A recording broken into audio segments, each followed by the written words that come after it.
So last time we looked at how the DJI Mini 2 was going to perform with the version 1.3.0 app on iOS. Today we're doing a similar thing, but to help those of you that have an Android device such as this Galaxy S9. Now, one thing to note is that the new update does still not include the latest iPhone and Android devices on the compatibility list. This is an S9, but if you're using one of the S21s, for example, then bear in mind there may still be issues. Right, so I've got 1.3.0 updated on my Android Galaxy S9.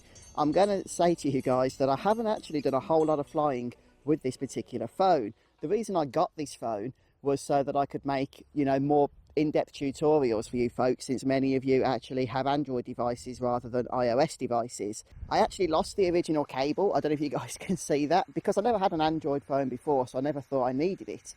And I've got this really long USB cable here, but hopefully it will do the job. It's very windy actually at the moment, which is a little bit concerning. I'm going to start by just flying fairly low, and we'll just see if the compass itself is working. So I'll do the same thing that we did in my last video.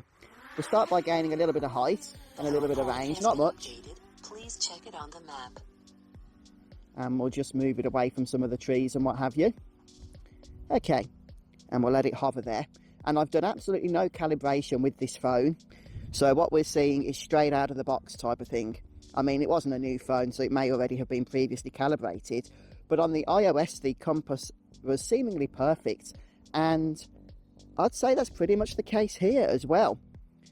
So I did have massive issues with the compass on my iPhone 12 in previous updates, but I did do some calibration. I made a video about that, and that did seem to solve them. But a lot of people keep complaining that the compass issues return with various app updates. But it seems that whatever DJI have done with version 1.3.0, they've not interfered with that side of things, because it's looking pretty darn good. Really, really good, in fact. Right, so what we're going to do now is gain a little bit of height and start pushing out for some range. One thing I can clearly notice a difference with compared to my iPhone 12 is the fact that the screen is much darker here on the Galaxy S9, far more darker than I'm used to it being, if I'm honest, but hopefully I'll get used to that quite quickly. Again, it's going to be careful because of the wind. Take it to a height of about 45 meters. We might get some wind warnings, in which case we could end up having to end this test early. But I'm just going to check out the range here with the Galaxy S9 on version 1.3.0, and so far I've got to say so good. It's not exactly an urban environment, so I'm just going to do the same sort of tests we did in my last video with iOS, but I can definitely see that we are still at full signal at about 260 plus meters away. So I'm just going to stop there shy of 300 meters, make sure that that drone is still in visual line of sight. I'm not using my strobe lights, I should add. So the general consensus here in the UK is that you don't want to go past 500 meters, as that's pretty much out of visual line of sight at that point, especially with a smaller drone like the Mini or the Mini 2. The wind doesn't seem too bad. I'm just watching how that drone is banking over to the right hand side there. And we'll just head over here a little bit. All I want to do is just check that there's no app instability now that we've gone ahead and updated to version 1.3.0. And because I did that video and that test with the iPhone 12, we're effectively getting to check out all bases really. We've got a newer iPhone that isn't even on the compatibility list, I might add, and then an older Samsung device. And in all fairness, they're both running very, very smoothly. It is very windy, at least where I'm standing. Maybe it's not so bad where the drone is currently in the air right now.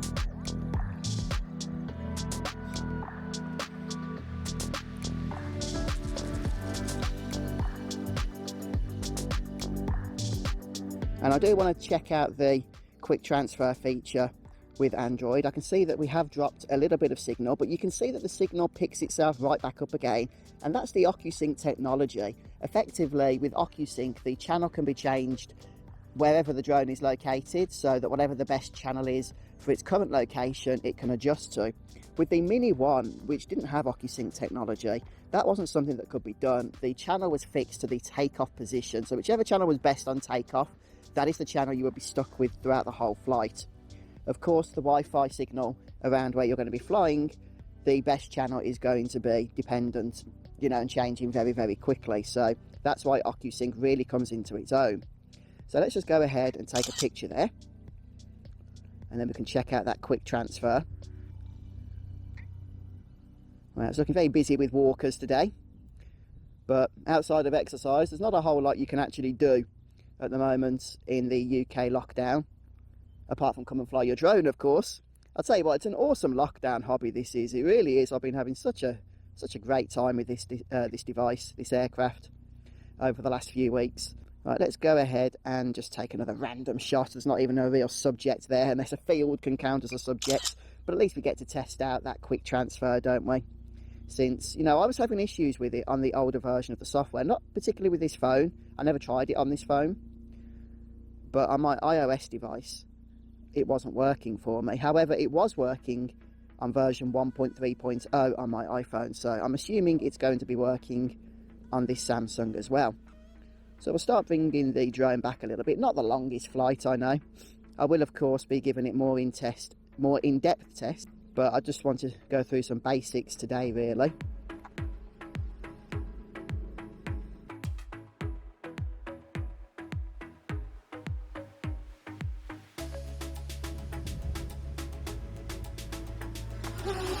Okay, right, I'm going to go ahead now and do another quick shot, just like we did yesterday, or during the last video, whenever you watch that. So I'll move the drone roughly into the same position, and I'll just raise the gimbal up a little bit so that I can be in shot, and we'll go ahead and do that quick shot, and we'll do the drone at 25 meters. Yep, we need to just draw the subject and select 3, start. 2, 1.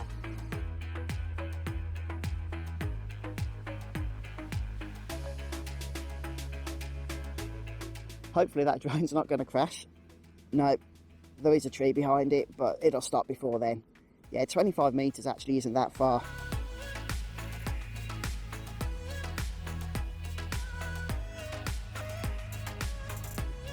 Yeah, I've got to say, I'm getting a smooth experience here with version 1.3.0 on both devices. If I was to rate which, you know, out of the iPhone 12 and the iPhone, oh, sorry, not the iPhone, the Samsung Galaxy S9, as to which is performing the best, I couldn't call it. Not on these preliminary tests anyhow. Both are performing very, very well. I'm starting to wonder, you know, if DJI are going to be finishing with the DJI Fly App updates. Landing. Because, like I say, you know, things are working very, very smoothly, it would appear. And what else can they really do to improve the actual stability of the apps, which is pretty much all we're seeing in the update notes, apart from the fact that the FPV drone is now going to be included in with those updates. So, seeing as how we're now having another drone in with the app updates, maybe that's a reason to keep seeing them going forward. Also, I think the DJI Mini, the original Mini, is now going to be supported officially with the DJI Fly App. I don't have that drone myself, so I can't guarantee that it's going to work, but I'm sure I saw it in the update notes. They definitely want to consolidate everything into the one app, it would appear, don't they? Right, so I do have the remote controller disconnected from my phone. I'm just going to test out the quick transfer feature. So once again, I showed this yesterday. What we need to do is hold the LED down while the drone is currently on until it starts flashing blue. And then it will do some weird motor noises for some reason. I'm not sure why it does that, but there we go. And then it's going to hopefully pop up on the phone that it wants to connect to the Wi-Fi. There we go. It did actually take a little bit longer than it did on my iPhone yesterday, but it came up eventually, which of course is ultimately what matters. So device to use, yep, want to click connect on that. Might just take a moment or so to go ahead and connect, and there we have it. We can select view album at this point. And yeah, there's all the stuff, including some older videos that haven't been downloaded. But the ones that have been is, well, actually, it's not videos so much, is it? Oh yeah, it's the drone shot, including stuff that I took off my iPhone. That's really interesting. We could actually download all of them, but I'm just going to go ahead and download the last 3. So to do that, we're going to select the tick and the square in the top right-hand corner. And I believe then we simply select the ones we want, just like that, and select download. 66.8 megabytes. and that's actually downloading much faster than it did on my iPhone. I was getting a connection speed of about 6 megabytes per second when doing quick transfer to my iPhone 12, but here on the Samsung Galaxy S9 we was getting a connection speed of well over 20 megabytes. It did that 70 meg in about 3 seconds. So yeah, much faster there. That's interesting. I'm not sure why that is. Anyway folks, it looks like the version 1.3.0 update is working as one would expect. It's very smooth. The compass seems to be calibrated correctly on both devices that I've tested it on. We're getting no flight issues. We wouldn't expect to get any flight issues with an app update, but at least the app wasn't crashing or anything. I will of course be doing more extensive tests and letting you guys know if there's anything further you need to understand, but please do share your own experience with 1.3.0 down in the comments as well. I would be very interested in hearing if you guys still have any issues, especially with that app crashing bug, which was quite a serious one. But folks, don't forget to stick around for more DJI Mini 2 and just DJI content in general, and I'll catch you next time. Until then, happy flying.